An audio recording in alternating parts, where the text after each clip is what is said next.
everybody. So how's the weather? How are you doing? Woo! You like it? Awesome. A little bit of rain, but let me tell you something. This is nothing. I really mean nothing. After I'm finished with my speech, you realize how lucky we were today to have this wonderful weather. But before I continue, I've got to make a confession. Let's do it the proper way. My name is Sergey, and I am not a fan of jazz. Unfortunately, that is true. I do not care much for jazz music. I'm more into rock. And what I'm going to tell you about today is my visit to an open-air rock festival. Actually, the biggest festival in Russia, possibly in the world. So, does anyone have an idea how many people have come to this festival? Your best guess? 20,000. 20, 10, between 10 and 20. At Nashestia, the festival I'm going to talk about, it was 200,000. 200,000 people gathered at a remote location outside of known civilization, camping there for 3 to 4 days, listening all day long to their favorite bands. That's like a rock fan's paradise, right? That's why for the last few years I've been going there with my friends. And so this year I want you to feel this. So it is Friday night, after a long hard day at work. We're boarding a suburban train heading in the northwestern direction, carrying some heavy bags with supplies with us. So we spend this time talking about which bands are going to be there, which aren't. Talking about some friends who were supposed to but haven't come with us. Actually, there were quite a lot of people who refused to come at the very last moment. Some of them are even here in the audience. Thinking back now, I believe it might be God trying to tell me something when all these people refused to go, but at that moment I didn't realize anything. We were just sitting there in anticipation of this big event. When we finally arrive at the station, we get out. We know our way around, but even if we didn't, it was pretty easy to tell which way to go because of the policemen lining up all the other exits. It's good when you are cared about. And so we pay some outrageous fee for a bus which takes us like 5 kilometers to the camping site. All this time there is a light drizzle in the air. It's a bit annoying. So we are at the camping site. It's already dark. We are late. We proceed to the place where we will put our tent. I managed to get my feet dirty. We might have hit some kind of a swamp. I tell my friend, you know, we were unlucky. It's dark. I cannot see anything. So then we put up a tent. The rain is still going. And, you know, there's nothing like putting up a tent during a rain. It's slippery. It's challenging. It doesn't kill you, it makes you stronger. I recommend it to everybody. When we finally put up the tent, we get inside, put on the few dry clothes we still have left, and we go to sleep, exhausted, looking forward to tomorrow, to the great bands we're going to hear tomorrow. We sleep well. I personally always sleep well to the sound of rain. Then we wake up in the morning, so I open my tent, I go outside and I realized something. I realized that the day before we haven't actually wandered into a swamp or anything. We haven't taken a bad path. If anything, the way we went was the drier part of the field. So when I look around me, I cannot describe this. Well, it probably looks like the valley of the river Nile after the famous flood. Yeah. No, the flood wouldn't be enough. So it would be Nile after 10,000 hippos cavorting in the mud for like a day. Because 10,000 hippos is approximately equivalent to 200,000 rock fans in live weight. Yeah. And I realized that mud is literally everywhere. So it's at least ankle deep if you're lucky. If you're not lucky, it's knee deep.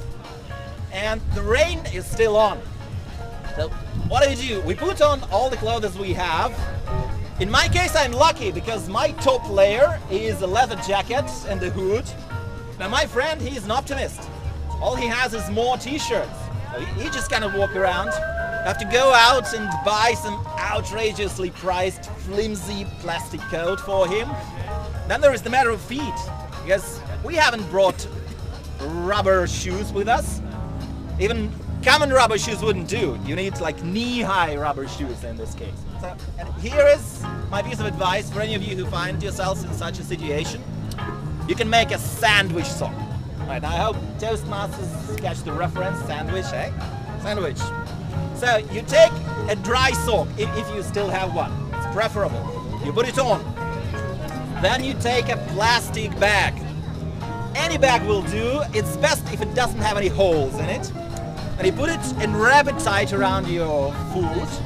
And then you put on another sock. This one can be wet and dirty because it will get wet and dirty anyway in a moment. And so you have a sandwich. Then you put on your shoe and you're ready to go. Go around sloshing merrily in the mud.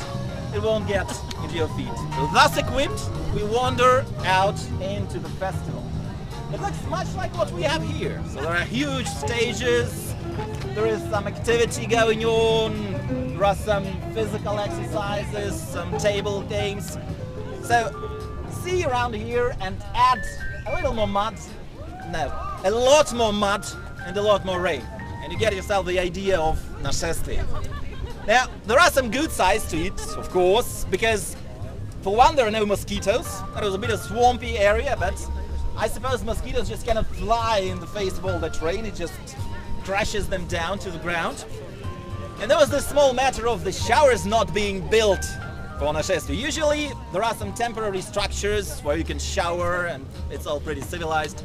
This time somehow they didn't build any showers, but we didn't care because we were getting free shower anyway, all the time. So there were some good sides, but mostly it was a disaster. And I was saying that my friend was thinking of kind of leaving before the end of the festival. No, me never. No, I'm a hard rock fan. But he had this doubt in his eyes. So I decided, no, we have to face this matter head on. I grabbed him and we go to the stage. Now, I want you to feel this through. Imagine you are wet, you're dirty, you're miserable. You've got all your clothes on at the same time. So basically just your regular Saturday afternoon, right? And then you wind your way through thousands, tens of thousands of other fans over this huge field. You get to the stage, you manage to clean some dirt of yourself on the way, and then you are there at the stage. And you have to wait for like an hour listening to some godforsaken band you never heard before, because the next band will be your favorite. So you come there in advance, and you stay there in anticipation, and then finally your band comes onto the stage. And you feel this vibe, you feel the energy going through your body and the bodies of all those around you. You feel your hearts beating to the same rhythm. You feel the combined heat of your bodies vaporizing the drops of the rain before they hit your head. You feel this heat scorching and burning the mud and your feet into solid rock. And there is no more mud, there is no more rain, there is just the music. And you feel it coursing through your veins. And you understand that that's why you are here. And also, if you are like my friend, your heart burns doubly strong because you're in love with whatever girl comes onto the stage. There were quite a few girl performers. And from this moment on, it's just a kaleidoscope of emotions. I have some flashes. I remember us going out to get some fuel. My friend trying to get a telephone number from a girl who sells beer, trying to get it into my phone because his battery is dead. I remember this huge stack of phone chargers, just in the middle of nowhere, a pool of dirt and then a big table with phone chargers. I think it's a picture fit for some crazy modern art. I remember the nights. You know what is the best way to do if there is a big group of teenagers next door who are playing guitar at 3 a.m. in the morning? If you can't beat them, join them.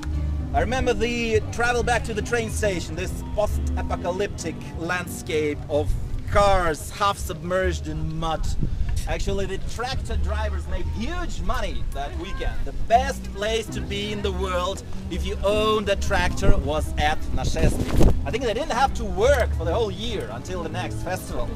Remember the battle of wills with the taxi driver, after which we emerged victorious and managed to get to the train station for the price of a bus ticket.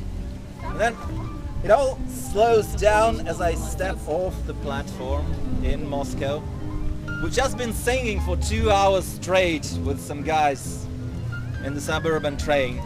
And I'm getting back to normal life, look around the city, and I understand that it's all been worth it. Over these 3 days of mud and glory, there has certainly been a lot of mud, but there has been much more glory. And I'm going to do this again. I think you should check it out too. Woo!